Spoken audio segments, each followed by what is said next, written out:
Hello guys, YouTube channel संसिद्धि में सत्र 2024-2025 में आपका बहुत बहुत स्वागत है। मैथमेटिक्स के क्रम में आज आपका पहला दिन है और जिसमें हम आपको चैप्टर 3 मैट्रिक्स के बारे में आपको जानकारी देंगे। तो देखिए क्या है आव्यूह यानी मैट्रिसेस।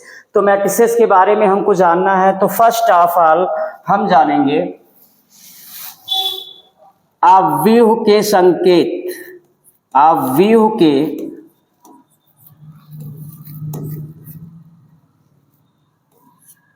आव्यूह का संकेत यानी सिंबल ऑफ मैट्रिसेस।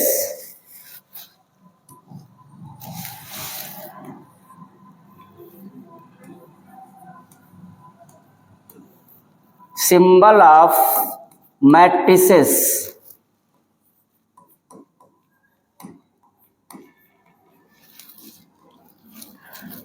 तो देखिए बच्चों, मैट्रिक्स का संकेत क्या है, आव्यूह का संकेत क्या है।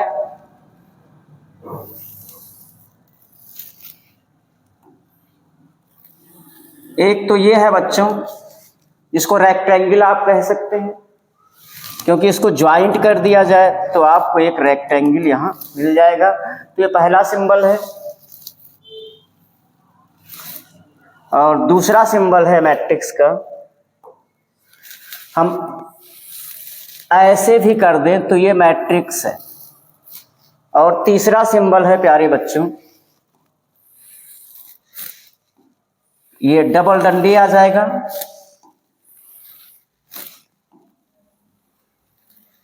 ये मैट्रिक्स के सिंबल हैं। पहला सिंबल ये है, दूसरा ये है, ये तीनों ही आव्यूह के संकेत हैं। और आपका एनसीईआरटी इन दोनों को नहीं लेके चलता है, आपका एनसीईआरटी बुक इस सिंबल को लेके चलता है प्यारे बच्चों। तो देखिए अब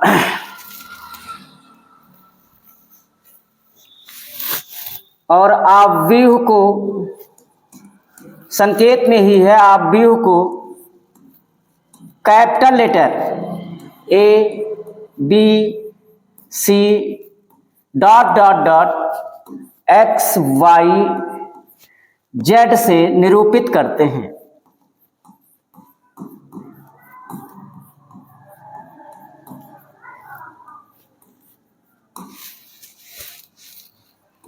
यानी आव्यूह को हम कैपिटल लेटर, अंग्रेजी वर्णमाला के कैपिटल लेटर से इसको हम क्या करते हैं, रिप्रेजेंट करते हैं। और इनके अवयव को, आव्यूह के अवयव को उसके संकेत के भीतर लिखते हैं। तो आव्यूह के अवयव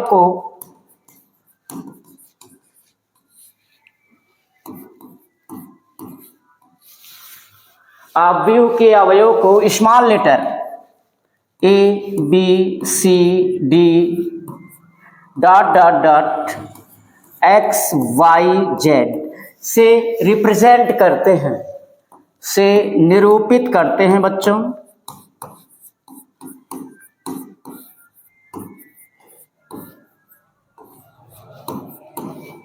निरूपित करते हैं। तो ये देखिए कुछ चीजें हो गई कि आव्यूह का संकेत क्या है। देखिए प्यारे बच्चों, आव्यूह का संकेत ये आपका है रेक्टेंगल, ये देखिए आपका, और ये तीसरा डबल डंडी वाला है। लेकिन आपका एनसीईआरटी इसको मानता है, इन दोनों को सिंबल में नहीं दे रखा है, लेकिन ये दोनों सिंबल मैट्रिक्स के ही है प्यारे बच्चों। अब देखिए अगला क्या है,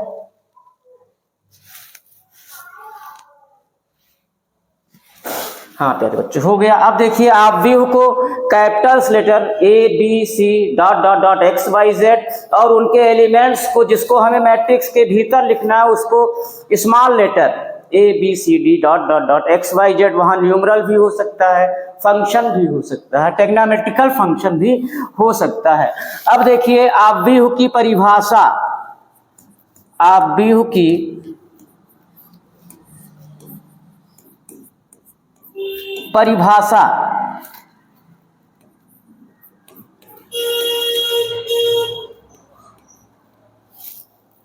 यानी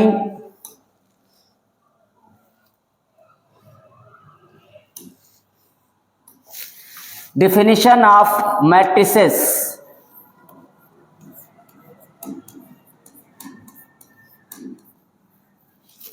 definition of matrices।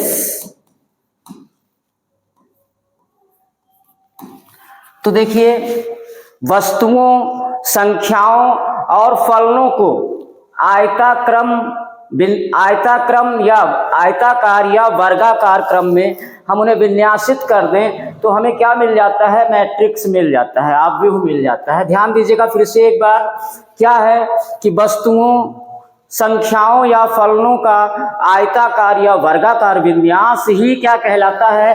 आव्यूह कहलाता है। प्यारे बच्चों क्या कहलाता है? देखिए वस्तुओं,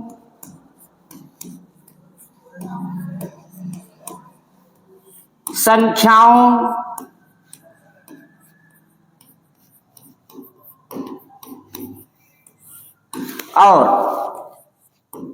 और फलनों का आयताकार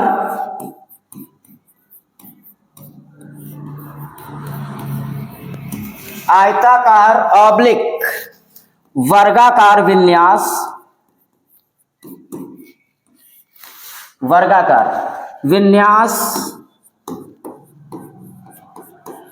क्या कहलाता है प्यारे बच्चों? आव्यूह कहलाता है। इट इज कॉल्ड मैट्रिसेस, आव्यूह कहलाता है।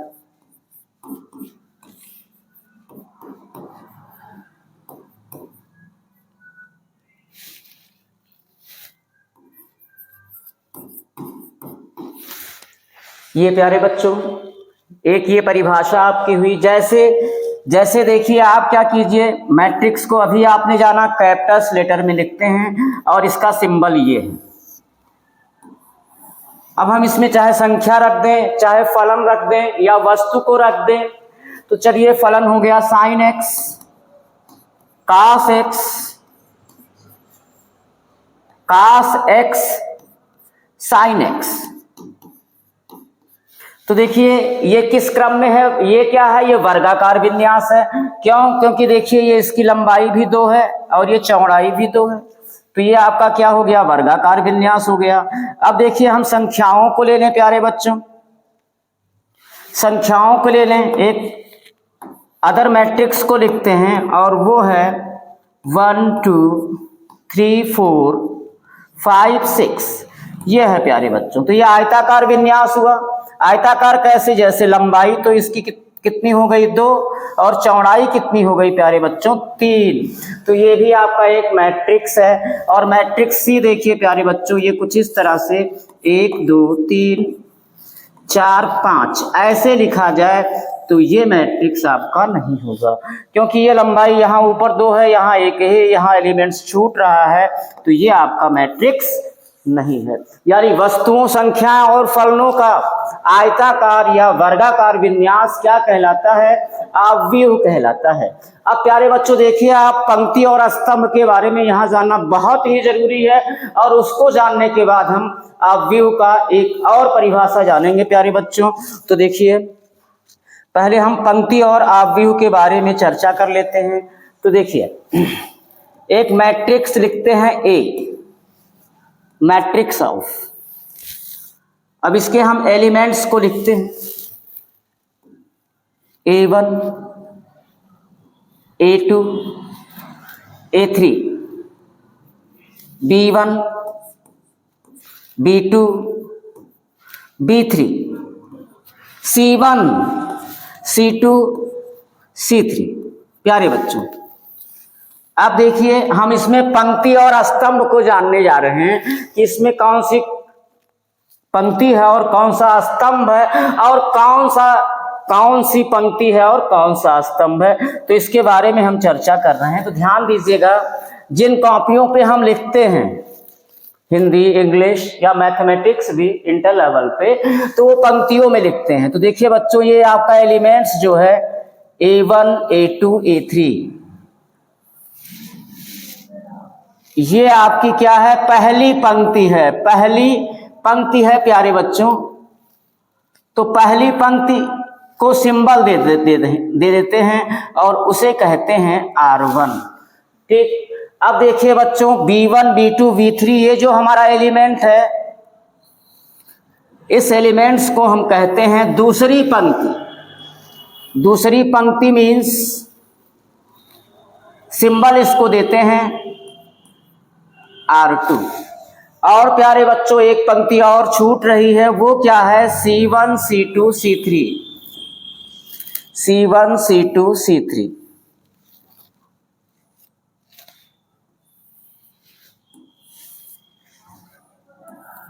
ये आपकी तीसरी पंक्ति है जिसको हम सिंबल में R3 बोलेंगे, R3 लिख देंगे।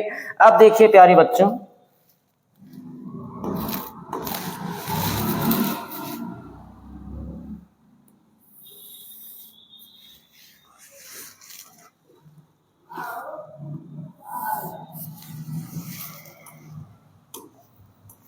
अब हम स्तंभ में आते हैं, कॉलम में। तो देखिए कॉलम में क्या होगा प्यारे बच्चों? कॉलम में A1 B1 C1 जो हमने छोटे क्लासेस में प्यारे बच्चों टेबल लिखा था, जैसे 2 का टेबल, 2 1 जा 2, 2 2 जा 4, 2 3 जा 6, 2 4 जा 8, 2 5 जा 10। तो ये हमने किस में लिखा है? स्तंभावार लिखा है, स्तंभ में लिखा है। यानी जो आपको बिल्कुल ये ऊर्ध्वाधर लिखा हुआ दिखाई दे रहा है, सीढ़ी के प्रकार का, ये हमारा कॉलम होगा। तो यहाँ पे A1 B1 C1 ये कॉलम है, लेकिन हमारा ये फर्स्ट कॉलम है, तो इसको हम पहला स्तंभ ना लिख के इसको हम लिख देते हैं C1। और एलिमेंट्स A2 B2 C2 ये क्या है? आपका आव्यूह का दूसरा स्तंभ है, जिसको हम सिंबल देते हैं C2। और प्यारे बच्चों अवयव A3 B3 C3 की बात करें तो ये स्तंभ में ही है, और ये हमारा है थर्ड कॉलम, यानी तीसरा स्तंभ है, जिसे हम संकेत में C3 कहते हैं। और बच्चों अब आपको जानकारी हो गई होगी किसकी? पंक्ति और स्तंभ की। ये था आपका हेडिंग, पंक्ति तथा स्तंभ के बारे में आपने जाना।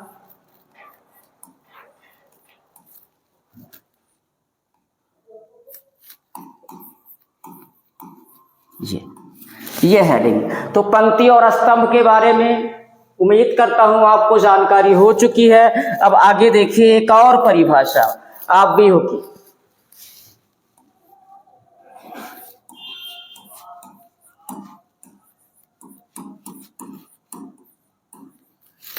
Definition of matrices।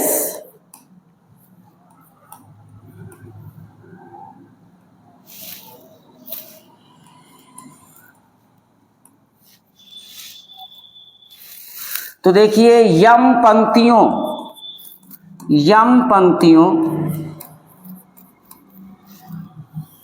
और n स्तंभों को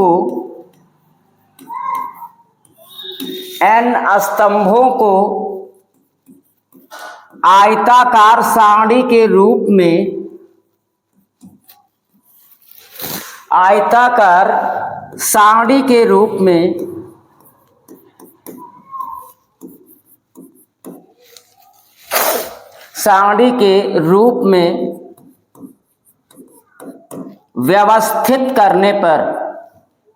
व्यवस्थित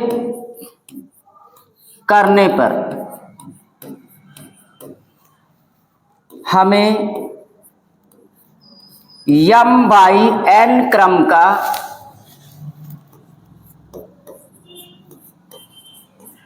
आव्यूह प्राप्त होता है।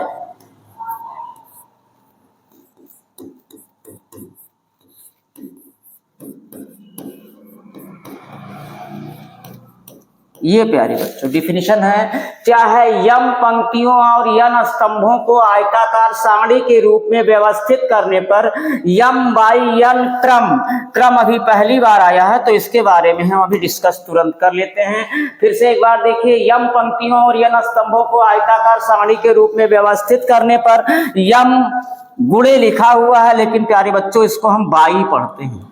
क्या पढ़ते हैं? बाई।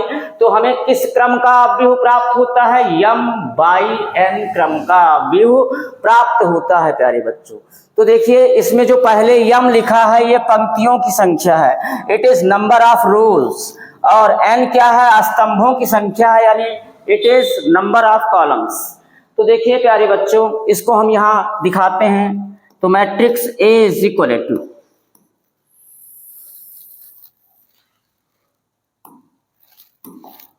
चलिए हम पहली पंक्ति को रखते हैं। तो ए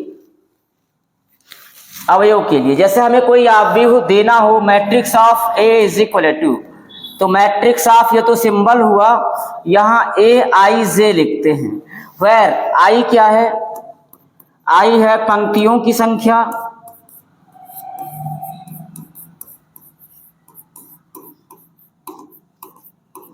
और जे क्या है प्यारे बच्चों, जे है स्तंभों की संख्या।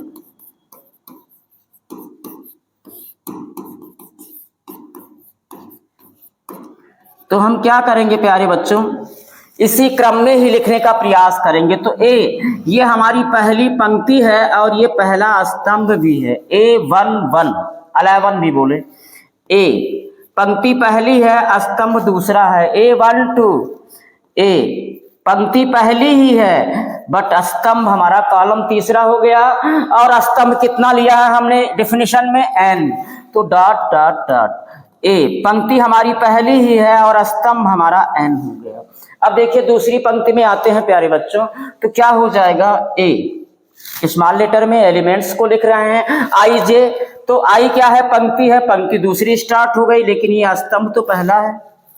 A22 यानी पंक्ति दूसरी स्तंभ दूसरा, अभी हम दूसरी पंक्ति को ही लेके चल रहे हैं, तो पंक्ति दूसरी लेकिन स्तंभ यहाँ तीसरा हो गया, एंड सो ऑन। अगर हम लास्ट पे आते हैं तो एलिमेंट्स को लिखेंगे, तो पंक्ति हमारी दूसरी और स्तंभ हमारा एनवा हो गया मेरे बच्चों। अब देखिए एंड सो, चलिए कितनी पंक्ति है, डेफिनेशन में हमने कितनी पंक्ति को ले रखा है, एम, तो आइए यमवी पंक्ति में एंट्री लेते हैं। तो ए पंक्ति यमवी, स्तंभ पहला। प्यारे बच्चों ये ए एलिमेंट है, ये पंक्ति यमवी, स्तंभ दूसरा, ए डॉट डॉट ए पंक्ति यमवी, स्तंभ तीसरा, and so on, last element लिखेंगे ए पंक्ति यमवी, स्तंभ एनवा। अब देखिए तो हमें किस ऑर्डर का मैट्रिक्स मिला है, यम बाई एन क्रम का मैट्रिक्स मिल गया है। तो आव्यूह की एक और परिभाषा है ये आपके प्यारे बच्चों। अब देखिए आगे आते हैं आव्यूह का क्रम, आव्यूह का क्रम यानी ऑर्डर ऑफ मैट्रिक्स,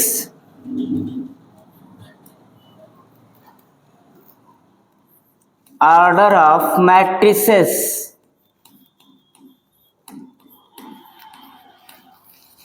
तो देखिए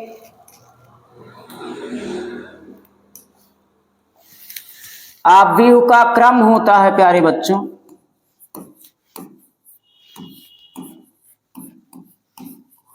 आव्यूह का क्रम होता है इज इक्वल्स टू पंक्ति गुणे स्तंभ। लेकिन अभी आपको हमने स्टार्टिंग में बिगिनिंग में क्या बताया है, यहाँ हम गुणे का साइन जरूर लगाएंगे, लेकिन हम बोलेंगे क्या इसको, बाई, यानी आव्यूह का क्रम क्या होता है, पंक्ति बाई स्तंभ। जैसा अभी आपने डिफिनेशन में देखा था, उसमें यम पंक्ति हमने ली थी और स्तंभ कितना लिया था, एन, और उसको अरेंजमेंट कर दिया था उसका। तो अरेंजमेंट किया था तो किस क्रम का हमें आव्यूह वहां मिला था, यम बाई एन क्रम का। यानी कि आव्यूह का क्रम क्या होता है, पंक्ति, पहले पंक्ति को लिखेंगे, फिर बाई का साइन होगा, फिर स्तंभ की संख्या को लिख देंगे, तो हमें आव्यूह का क्रम मालूम हो जाएगा। जैसे एग्जांपल लेते हैं, जैसे किसी आव्यूह में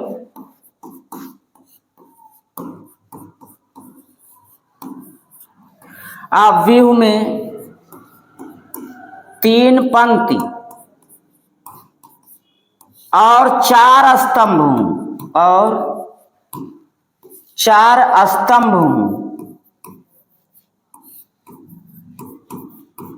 तब प्यारे बच्चों उस आव्यूह का क्रम, उस आव्यूह का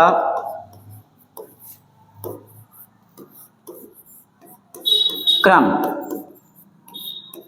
पंक्तिबाई स्तंभ। आव्यूह का क्रम क्या होता है? पंक्तिबाई स्तंभ। तो आव्यूह में पंक्ति कितनी है? 3, स्तंभ कितने हैं? 4। तो इस आव्यूह का क्रम क्या हो जाएगा? पंक्ति, यानी पंक्तियों की संख्या 3, बाई स्तंभों की संख्या 4। तो ये है आव्यूह के क्रम को ज्ञात करने का फार्मूला है प्यारे बच्चों ये। तो हम आव्यूह के क्रम को यहां जाना हम लोगों ने। अब देखिए टाइप्स ऑफ मैट्रिक्स, यानी आव्यूह के प्रकार जानेंगे, बहुत ही इंपॉर्टेंट है। आव्यूह के प्रकार, टाइप्स ऑफ मैट्रिसेस। तो पहला है स्तंभ आव्यूह। स्तंभ आव्यूह के बारे में जानना है प्यारे बच्चों। तो स्तंभ आव्यूह क्या है?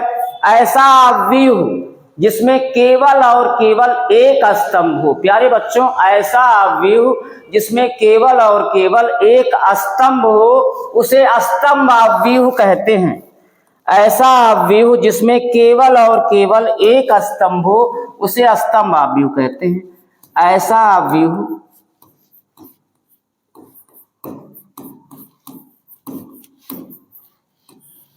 जिसमें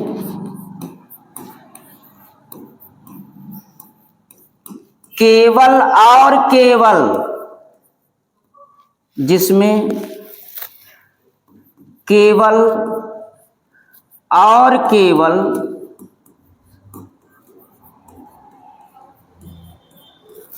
एक स्तंभ हो, ऐसा आव्यूह जिसमें केवल और केवल एक स्तंभ हो उसे स्तंभ आव्यूह कहते हैं।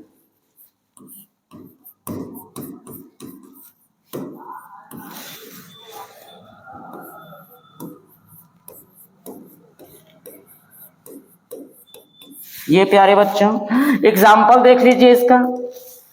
तो एग्जाम्पल है जैसे मैट्रिक्स ऑफ 3।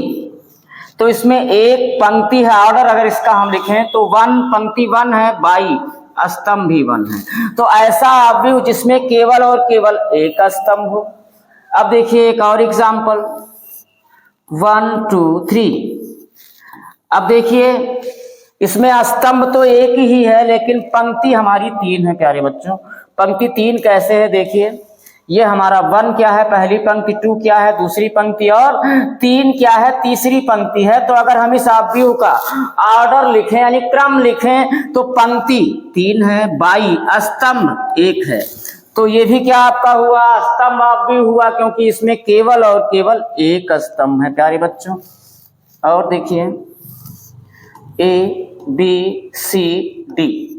अब आपको पता हो गया इसका ऑर्डर क्या होगा। 4 पंक्ति है और एक स्तंभ है, यानी आपने स्तंभ आव्यूह के डिफिनेशन को जाना। ऐसा आव्यूह जिसमें केवल और केवल एक स्तंभ हो उसे स्तंभ आव्यूह कहते हैं। अगला प्यारे बच्चों पंक्ति आव्यूह, टाइप्स ऑफ मैट्रिक्स का ये दूसरा प्रकार क्या है आपका? पंक्ति आव्यूह। अब पंक्ति आव्यूह सेम ऐसे ही इसको भी डिफाइन करेंगे। ऐसा आव्यूह प्यारे बच्चों जिसमें केवल और केवल एक पंक्ति हो। ऐसा आव्यूह जिसमें केवल और केवल क्या हो? एक पंक्ति हो, उसे पंक्ति आव्यूह कहते हैं। आइए डिफिनेशन को लिख लेते हैं। ऐसा आव्यूह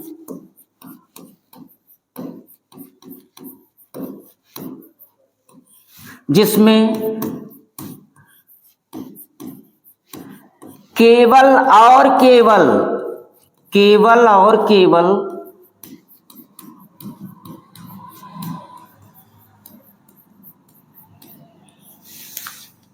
एक पंक्ति हो उसे पंक्ति आव्यूह कहते हैं।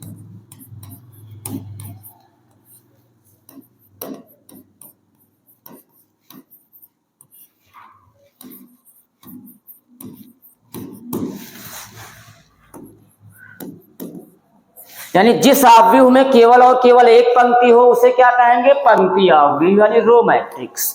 एग्जाम्पल,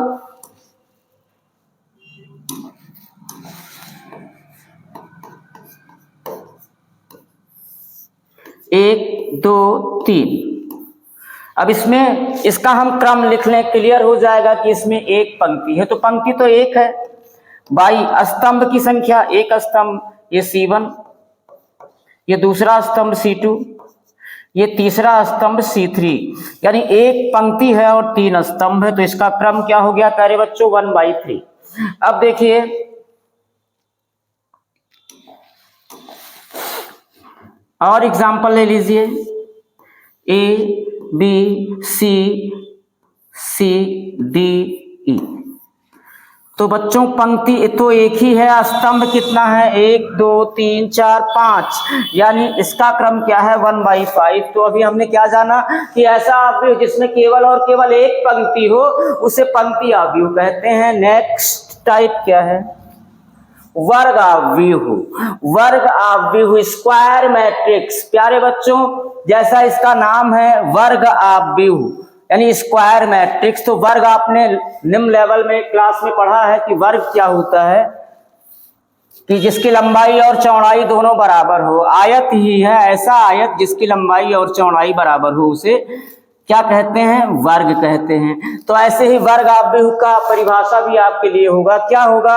ऐसा आव्यूह जिसमें पंक्तियों और स्तंभों की संख्या समान हो। ऐसा आव्यूह जिसमें पंक्तियों और स्तंभों की संख्या समान हो उसे वर्ग आव्यूह कहते हैं। यानी जिस आव्यूह में पंक्ति और स्तंभ दोनों इक्वल हो उसे वर्ग आव्यूह कहते हैं। तो देखिए ऐसा आव्यूह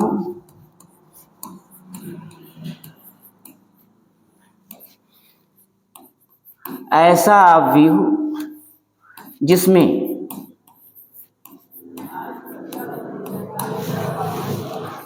पंक्तियों और स्तंभों की संख्या समान हो।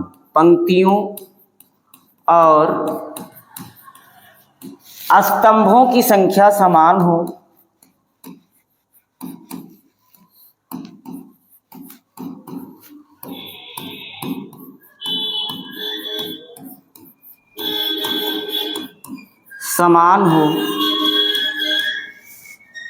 उसे वर्ग आव्यूह कहते हैं। उसे वर्ग आव्यूह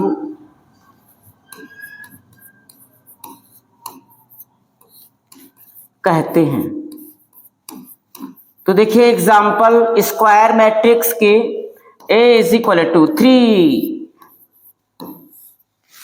इसका ऑर्डर कितना है? 1/1। एक पंक्ति है, एक स्तंभ है, तो यही तो डिफिनीशन कह रहा है कि किस आव्यूह को कहते हैं?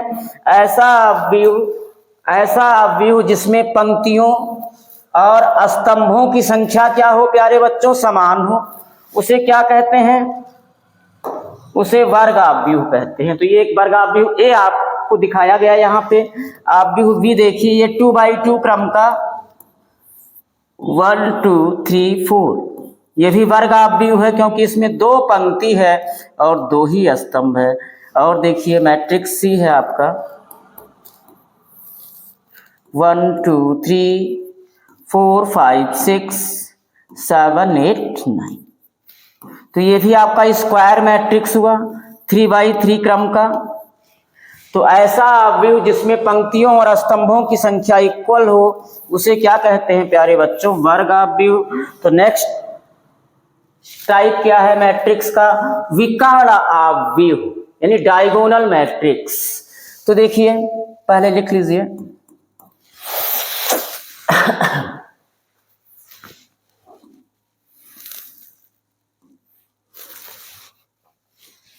विकर्ण आव्यूह। देखिए विकर्ण आव्यूह का वर्ग आव्यूह होना आवश्यक है। विकर्ण आव्यूह का वर्ग आव्यूह होना आवश्यक है। तो ऐसा वर्ग आव्यूह A11 एलिमेंट्स को लिखते हैं। A पंक्ति पहली, स्तंभ दूसरा, A12 A13।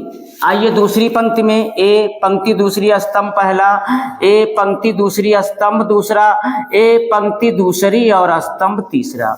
अब देखिए ए पंक्ति तीसरी स्तंभ पहला, ए पंक्ति तीसरी स्तंभ दूसरा, ए पंक्ति तीसरी और स्तंभ तीसरा।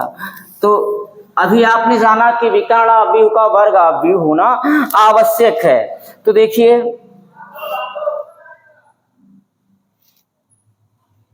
विकर्ण आव्यूह कौन कौन से एलिमेंट बनाएंगे प्यारे बच्चों।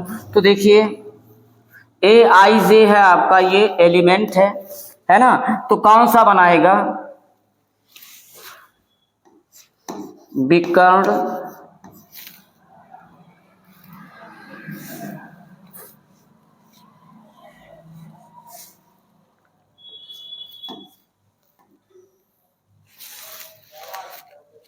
विकर्ण आव्यूह।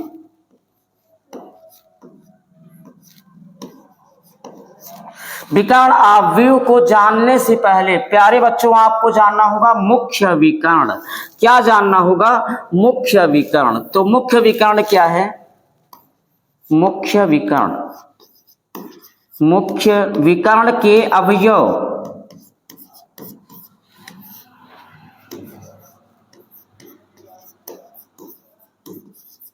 तो अवयव को हम क्या करते हैं, जैसे ये है हमारा ए आई जे, तो मुख्य विकर्ण के अवयव यही हैं। तो यहां पे क्या हो, जहां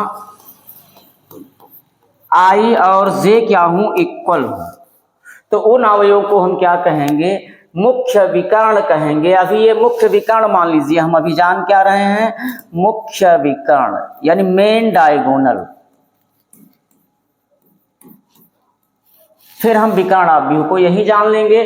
तो मुख्य विकर्ण के अवयव क्या है, ए आई जे, जहां आई बराबर जे। आई बराबर जे का मतलब क्या हो गया प्यारे बच्चों, यानी A11 A12 इस वाले मैट्रिक्स में A13, यही आप ओ A11 A22 सॉरी A33, यानी आई और जे क्या हो, इक्वल हो, पंक्ति और स्तंभ की संख्या इक्वल हो, तो उस अवयव को हम क्या कहेंगे, ये मुख्य विकर्ण के अवयव हैं।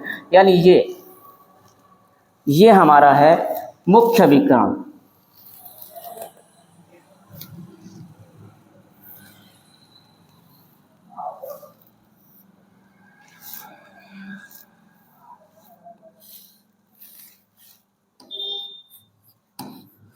मुख्य विकर्ण, मुख्य विकर्ण के बारे में प्यारे बच्चों हम लोग ने जान लिया। अब आया विकर्ण आव्यूह, यानी मुख्य विकर्ण के लिए आपको दिखाने के लिए, मुख्य विकर्ण को दिखाने के लिए जो आव्यूह लेना होगा वो वर्ग आव्यूह होना उसका भी आवश्यक है, और विकर्ण आव्यूह में भी। तो ऐसा वर्ग आव्यूह जिसके मुख्य विकर्ण के को छोड़कर शेष अवयव शून्य हो, ऐसा आव्यूह जिसके मुख्य विकर्ण को छोड़कर शेष अवयव शून्य हो, उसे विकर्ण आव्यूह कहते हैं। तो देखिए लिख लेते हैं डेफिनेशन को ऐसे। एग्जाम्पल क्या है, ए is equal to A 0 0 0 V 0 0 0 C। तो ऐसा वर्ग आव्यूह जिसके मुख्य विकर्ण के अलावा शेष अवयव शून्य हो, उसे विकर्ण आव्यूह कहते हैं। तो ऐसा वर्ग आव्यूह, क्योंकि मुख्य विकर्ण आव्यूह का वर्ग आव्यूह होना आवश्यक है प्यारे बच्चों। तो ऐसा वर्ग आव्यूह, ऐसा वर्ग आव्यूह जिसके मुख्य विकर्ण के अलावा, जिसके मुख्य विकर्ण के अलावा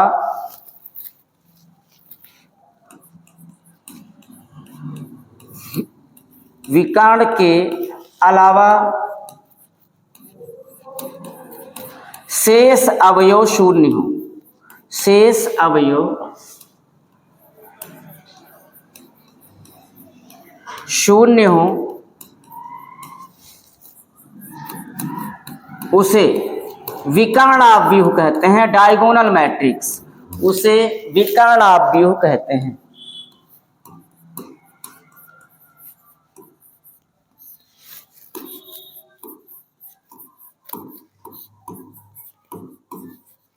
एग्जाम्पल इसको मैट्रिक्स बी कर दीजिए। तो ये विकर्ण अवयव हो गया। ऐसा वर्ग अवयव जिसके मुख्य विकर्ण के अलावा शेष अवयव शून्य हो उसे क्या कहते हैं? विकर्ण अवयव कहते हैं। नेक्स्ट इंपॉर्टेंट है अदिश अवयव, स्केलर मैट्रिक्स। तो देखिए स्केलर मैट्रिक्स का भी वर्ग अवयव होना आवश्यक है। तो ऐसा वर्ग अवयव जिसके मुख्य विकर्ण के अवयव समान हो और शेष अवयव शून्य हो।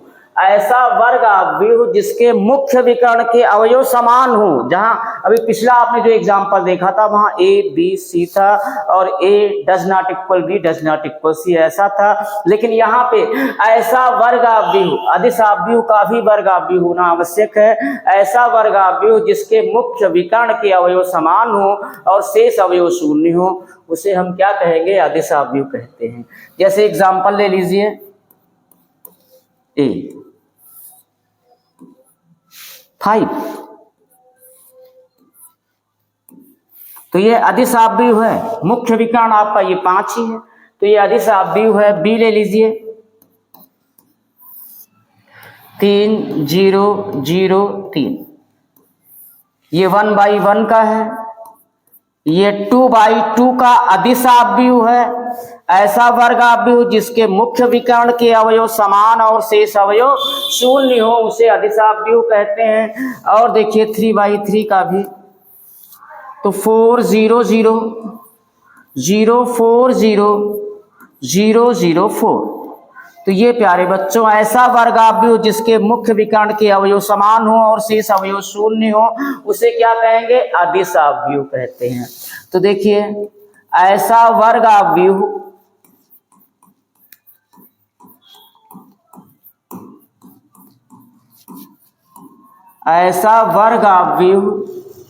जिसके मुख्य विकर्ण के अवयव समान हो, मुख्य विकर्ण के अवयव समान हो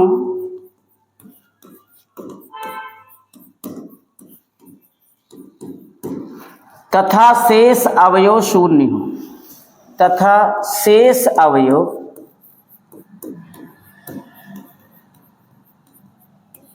शून्य हो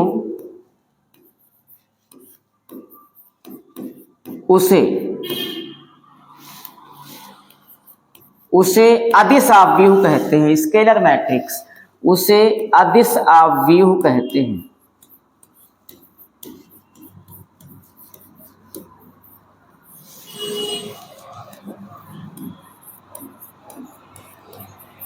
समझ में आ गया होगा? ऐसा वर्ग अवयव जिसके मुख्य विकर्ण के अवयव समान हो और शेष अवयव शून्य हो उसे अदिश अवयव कहते हैं। नेक्स्ट टाइप देखिए प्यारे बच्चों, तत्समक अवयव, आइडेंटिटी मैट्रिक्स। तो देखिए ऐसा वर्ग अवयव यानी कि तत्समक अवयव को इकाई अवयव भी कहते हैं प्यारे बच्चों।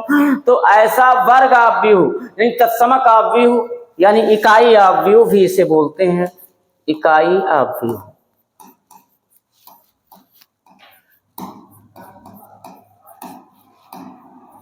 तो ऐसा वर्ग अवयव जिसके मुख्य विकर्ण के अवयव 1 हो, मुख्य विकर्ण के अवयव 1 हो, 1 1 1 अगर 3/3 का है और शेष अवयव शून्य हो, ऐसे अवयव को इकाई या तत्समक अवयव कहते हैं और इसे I से रिप्रेजेंट करते हैं। जैसे I हमने 2/2 का लिया है इकाई अवयव, तो ये हो जाएगा 1 0 0 1 प्यारे बच्चों। और देखिए 3/3 का लेना हो इकाई अवयव, तो जिसके मुख्य विकर्ण के अवयव 1 हो, तो 1 है तो दोनों अवयव समान भी हैं। इट मीन्स जो हमारा इकाई अवयव है वो अदिश अवयव भी है, यानी इकाई अवयव अदिश अवयव होता है, लेकिन अदिश अवयव जरूरी नहीं है कि वो इकाई अवयव ही हो, क्योंकि अदिश अवयव में अवयव हम 1 के अलावा भी 3 3 3 4 4 4 जैसा एग्जाम्पल हमने लिया था कि मुख्य विकर्ण के अवयव समान हो है और शेष अवयव शून्य हो। लेकिन यहाँ क्या है कि मुख्य विकर्ण के अवयव 1 हो और शेष अवयव शून्य हो। इट मीन्स इकाई अवयव जो है अदिश अवयव होता है, लेकिन अदिश अवयव जरूरी नहीं कि वो इकाई अवयव हो। आइए 3/3 का इकाई आव्यूह लिखते हैं। आइडेंटिटी मैट्रिक्स क्या होगा, 1 0 0, ये 2/2 का था, 0 1 0 0 0 1, ये है प्यारे बच्चों। तो डेफिनेशन क्या है, ऐसा वर्ग आव्यूह, ऐसा वर्ग आव्यूह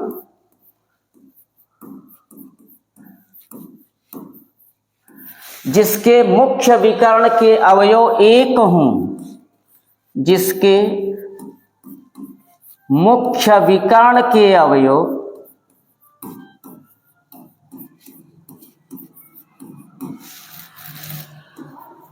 मुख्य विकर्ण के अवयव एक हों, 1 हों, तथा शेष अवयव शून्य हों, तथा शेष अवयव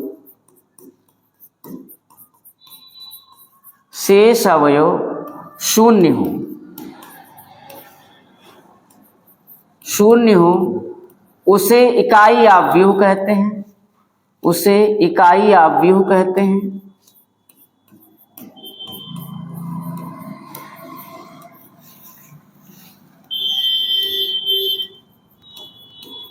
और इकाई आव्यूह को आई से, क्योंकि इसकी इंग्लिश क्या है, आइडेंटिटी, तो इकाई आव्यूह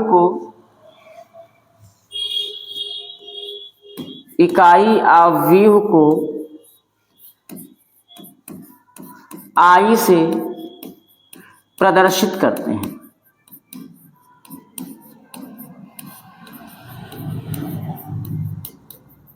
प्यारे बच्चों, इसका स्क्रीनशॉट ले लीजिए।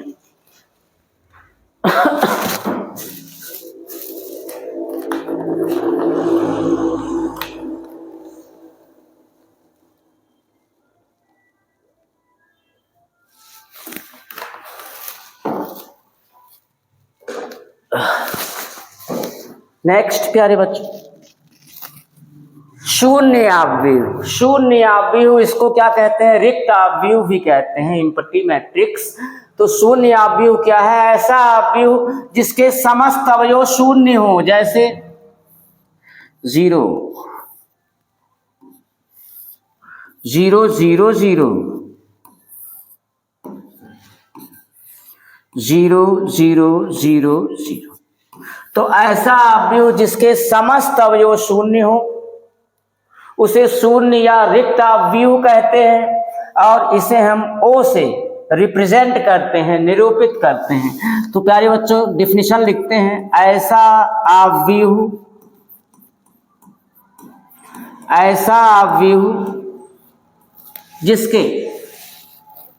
जिसके समस्त अवयव शून्य हो, जिसके समस्त अवयव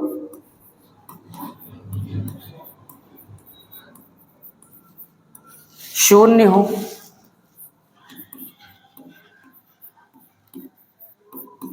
उसे, जिसके समस्त अवयव शून्य हो, उसे शून्य या रिक्त आव्यूह कहते हैं, उसे शून्य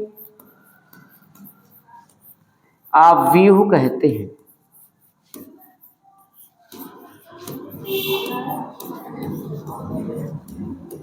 और शून्य आव्यूह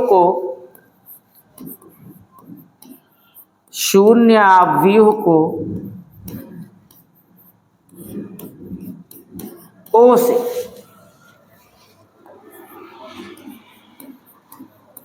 निरूपित करते हैं।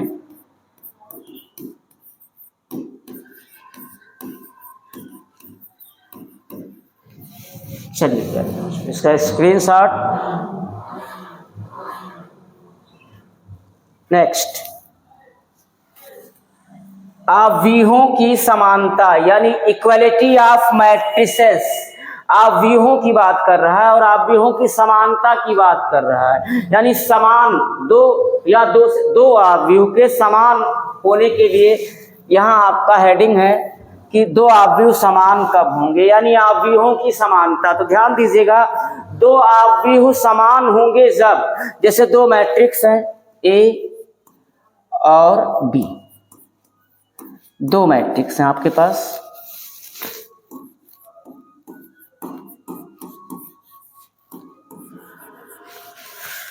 तो देखिए ए और बी ये दो मैट्रिक्स हैं, तो दो आव्यूह, ये दोनों आव्यूह बराबर कब होंगे? जब इसमें दो कंडीशन हैं, दो आव्यूह बराबर होंगे जब उनके क्रम समान हो, दो कंडीशन को फॉलो करेगा तो दो आव्यूह क्या हो जाएंगे? इक्वल हो जाएंगे। तो दो आव्यूह बराबर होंगे या समान होंगे जब पहली कंडीशन है कि उनके क्रम समान हो, और दूसरी कंडीशन क्या है कि उनके संगत अवयव भी समान हो। प्यारे बच्चों, तो दोनों आव्यूह क्या हो जाएंगे? बराबर हो जाएंगे। यानी ए और बी समान आव्यूह होंगे जब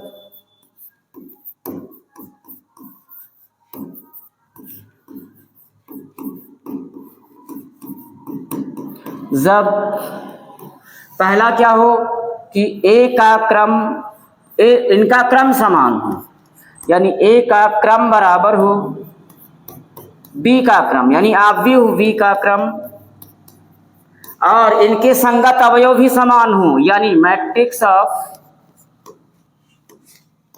ए I J is equals to matrix of B I J. तब ये दोनों आव्यूह क्या हो जाएंगे? बराबर हो जाएंगे। तो hence matrix A is equal to B हो जाएगा। यानी दो आव्यूह बराबर कब होंगे? जब उनके क्रम समान हो और उनके संगत अवयव भी समान हो। तो आइए एग्जाम्पल परिभाषा को लिखते हैं। दो आव्यूह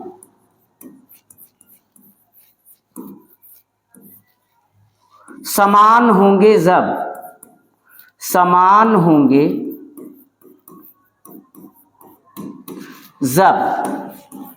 जब ये दो कंडीशन को फॉलो करते हो। नंबर एक, जब उनके क्रम समान हो,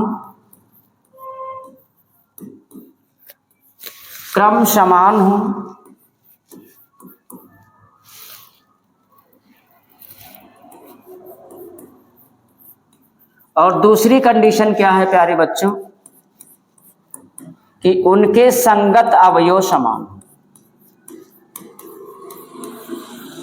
उनके संगत अवयव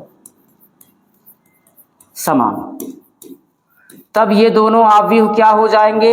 ये दोनों आव्यूह क्या हो जाएंगे? बराबर हो जाएंगे। तब दो आव्यूह बराबर हो जाएंगे। और ए और बी के केस में अगर ए और बी बराबर यानी समान आव्यूह हैं तो उसे ए बराबर बी से हम रिप्रेजेंट करते हैं। मोस्टली ये क्वेश्चन क्या होता है? कुछ वैल्यूज को ज्ञात करने के लिए होता है, जैसे ए 5 बी 7। अब देखिए प्यारे बच्चों क्या हो जाए यहाँ पे 2 5 4 7 ये इक्वल है। तो आपसे क्या पूछेंगे कि ए और बी का मान बताओ, यानी आव्यूह ए कितना है और आव्यूह बी कितना है। तो डिफिनीशन ही आपको दे देगा, बहुत ही इजी है। ये दोनों आव्यूह बराबर हैं तो क्रम भी बराबर है, आपको दिख रहा है। और दूसरे कंडीशन को हम जब लेंगे कि उनके संगत अवयव बराबर होंगे, यानी क्रॉसपोंडिंग एलिमेंट्स इक्वल होंगे, तो ए इक्वल बी हो जाएगा और v की वैल्यू कितनी हो जाएगी? 4 हो जाएगी। हाँ बच्चों, इसका स्क्रीनशॉट ले लीजिए।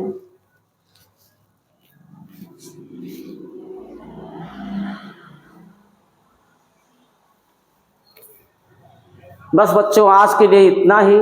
कल से एक्सरसाइज हम लोग करेंगे। उम्मीद करता हूँ आपको जो कुछ भी बताया गया है समझ में आया होगा। समझ में आया है तो इसे लाइक कीजिए, सब्सक्राइब कीजिए, बेल आइकन को जरूर दबाइए और आगे इसको शेयर कीजिए। धन्यवाद।